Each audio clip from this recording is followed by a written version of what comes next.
Run schemes are going to change as you're watching through it, but the way I've got it organized is I've got all of these concepts at first. So this is our hitch concept out there to the field. So the quarterback's responsible for reading that spur. From a route standpoint outside, those are 6-yard hitches. They're thinking those are hitch routes if I'm uncovered, and then you got conversion rules built into it. So like any hitch route, you've got your fade conversion if you get a hard corner, if he's pressed outside. Okay, our conversion inside is if we get any defender, if he's covered, if that rover, that strong safety rolls down over top of him, if he's covered, don't stay covered, turn that into a slant. So you've got a slant route built in as a conversion with number 2 and a hitch route conversion outside by number 1.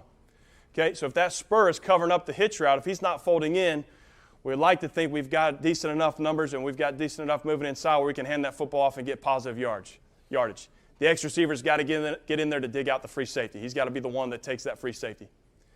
Okay, once the spur starts being more aggressive to fit into the box, if they're giving me this hitch route, now I can transition out to number 2. If it's edge pressure on any of our spur RPOs, if he's blitzing, now the quarterback's got to read his angle. So if that spur is blitzing at the quarterback, we got to hand that football off because that could be a collision, they could tip the ball, anything like that. We give them a rule on this too. If you're playing against a team that's playing middle close, you know it's middle close, and he's got an easy throw outside to the number 1 hitch, he can go ahead and take that even though the spur is kind of playing in between. Obviously, that's more so guys that have been in the offense for a little while and got a better feel for it and all that. Okay, so this is split zone from a run game standpoint, and it's just our hitch concept out to the field. So if they're going to play that 2-look to the field, the spur's got his eyes on number 2, we should be able to have a decent enough run inside if we're doing our jobs and we're able to dig out that free safety with the X. So easy read for the quarterback. They cover up number 2. I'm going to hand that football off. The X receiver has to come down and block that free safety fitting into the box. Okay, running back's read tells him to cut it backside. And now the corner is the one that's left that has to come off and make a tackle. Okay, so this is same side zone. Spurs apex pre-snap. He's covered up number 2. He's not a part of the run fit. We're going to hand that football off. Okay, so now the free safety is really aggressive coming down there. Almost ends up making this play. The running back ends up squeaking through. Okay, but if that free safety is aggressively coming downhill, that would be our answer would be to come to the next RPO I'm going to talk you through. If he's not able to make that block, we have to make an adjustment in terms of who we need to read in terms of the RPO. So he's screaming downhill in there. Now we got to make an adjustment. I'll get to those in a second. Same thing, same side zone. Spurs not giving me the hitch route. Quarterback's going to throw it off or hand it off. And that first clip against App State, okay, the backside linebacker scraped heavy over the top, so the running back hit it backside. Now the Will linebacker's kind of hanging backside, so now he's going to hit this play front side. Okay, so all simple handoff reads. Everybody agrees right there. They're not giving me an easy throw. I need to hand the football off.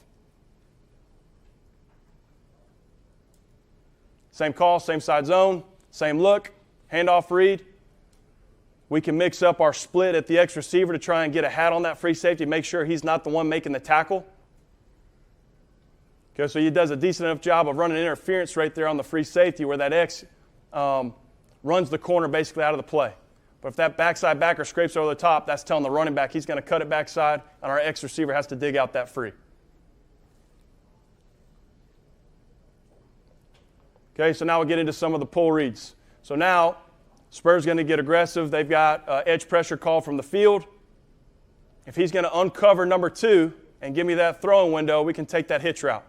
So he's uncovered, so he's going to sit it down on the 6-yard hitch. There's no conversion right there. Outside receiver's busting. Cover 2, he should convert that to a fade to try and get that corner from folding back in to make the tackle right there. If the Spur's blitzing from space, quarterback can still make that throw. It's more so if you think he's a threat to make contact on you or tip the ball, we want to err towards handing that football off right there on the RPO outside.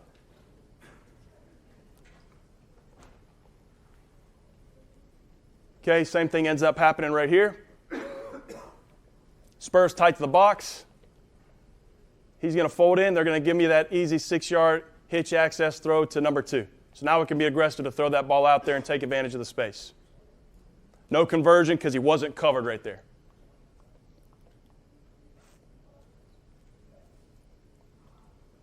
Okay, this one, the quarterback transitions outside to the number 1 receiver. So that spur folds in. You know, sometimes on this hitch concept, sometimes when those spurs kind of just concrete and hang in between, or if he folds in slightly, they can cover up number 2. So on some of those, you really want to try and force more of a handoff read because it's hard to make that hitch route throw over top of number 2. But this is one pre-snap. He felt like that corner is going to be bailing. Or even if he just read the spur, he felt like he had to throw over top of the spur, he should be transitioning out the number 1 to the 6-yard hitch to the number 1 receiver outside. Okay, now you're going to just see the conversion. We don't end up throwing the slant route to number 2, but just wanted to have a clip on here of while we teach that conversion by number 2 to a slant route.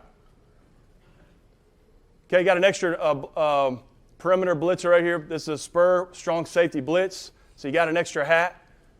So he needs to be able to hand the football off. You better get rid of it quick. That safety is unblocked. But just showing you the top of the screen while we teach this as a slant route to occupy that flat defender now, pushing over towards him, and it gives him that easy hitch access window outside of number 1.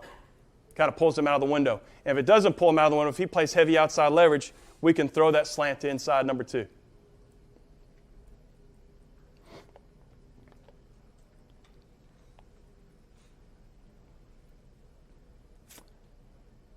Okay, I already showed you an outside hitch throw. Last one right here. Now you're going to see the conversion thrown to number 2. So the Spur stand on the line of scrimmage right here. This is split zone. So the running back should have a hat on that spur to protect the throw for the quarterback. Now he treated this like a covered read with that safety playing outside leverage over top of him. So now he's getting the conversion into the slant inside.